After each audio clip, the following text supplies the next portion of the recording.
This week's Torah portion continues the story of our forefathers. Jacob, remember last portion, got the blessing, had to run away because Esav wanted to kill him.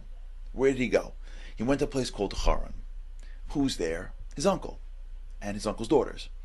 And he gets there and he sees Rachel. And immediately he knows that she is his one. Goes back to the house of his uncle and says, I want to marry Rachel. His uncle says, fine. How much is it going to cost? 7 years of working. 7 years, Jacob becomes a shepherd in Lavan's house and works really hard. It is hard to be a shepherd.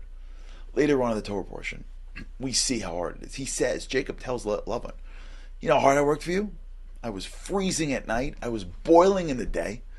It was hard to protect the animals. Like, shepherding is hard work. Like, we don't know this stuff, but it's hard. Like, think about it. Like, you're out in the desert.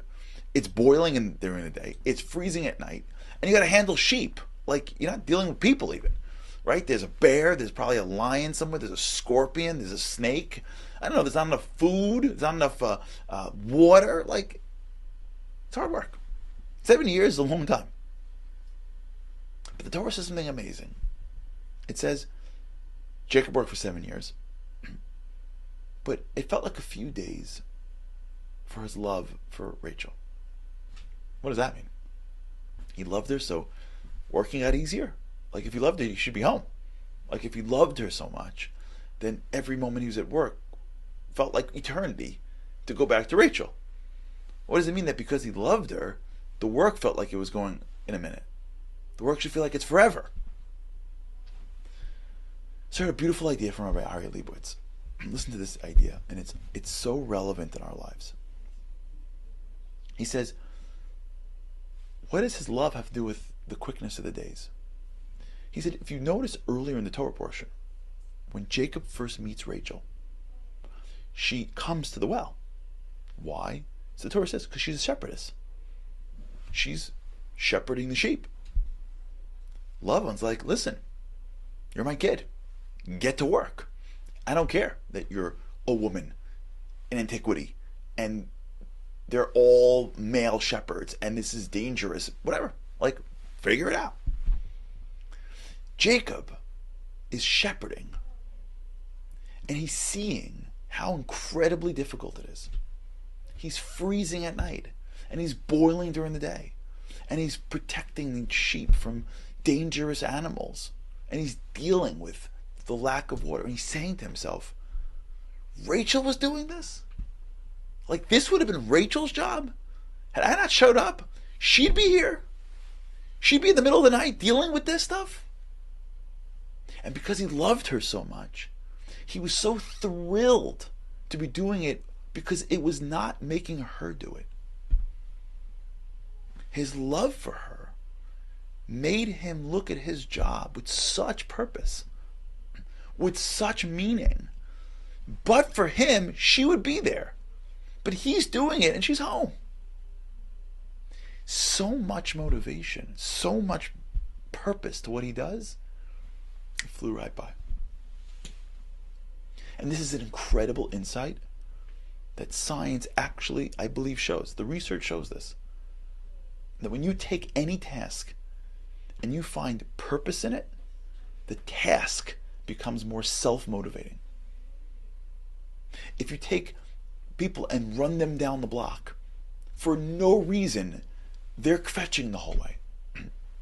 But if you give them a jersey and put people in the stands and say that the one who gets first gets a medal, they're running like crazy, and then afterwards they're prepping and practicing and cheering and taking. Why? Because some random run means nothing, but a race for the Olympics has meaning. When you look at somebody going to work, and then you realize that I'm going to work to support a family, to help someone I love, the work itself becomes more motivating. And so many times in our lives, we forget to connect the meaning and the purpose to the things we do. And so it saps us of our energy. And it saps us of our motivation. And it saps us of our ability to be successful because we just go to work and we're sitting at a desk and we're not motivated. Or we're doing things that we don't really see meaning in. And we're forgetting that there's meaning everywhere in our lives. It could be that I'm going to work to support my family. It could be that I'm going to school and those kids who are driving me out of my mind, my presence is actually shaping them into future people. And I'm having an impact. It could be that I'm sitting at home and trying to get them to do homework or to clean up, and it's driving me crazy, but I'm forgetting that I'm building people. It could be that we're sweeping and we forget it's going to make it clean for somebody else. It could be there's a million things that we and you do every single year, every single day, every single month.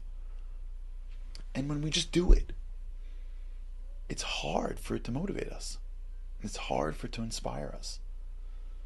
But when we stop and say, wait, there's a purpose here. There's some kind of benefit that I'm bringing to the world. Someone else is benefiting from my actions. This is going to benefit people in the future. What we're doing is we're infusing the action with purpose. And by doing that, we're creating inspiration in the work itself, which makes us better at it, and it makes it much more connected to us. That was what Jacob did. He was out there working. It wasn't self-inspiring. Remember, Jacob was sitting and studying Torah 24/7 before this. He was in the home of Isaac, and now he's chasing after some sheep. But he connected it to purpose. He knew that it was saving Rachel from doing the work, and that purpose drove him.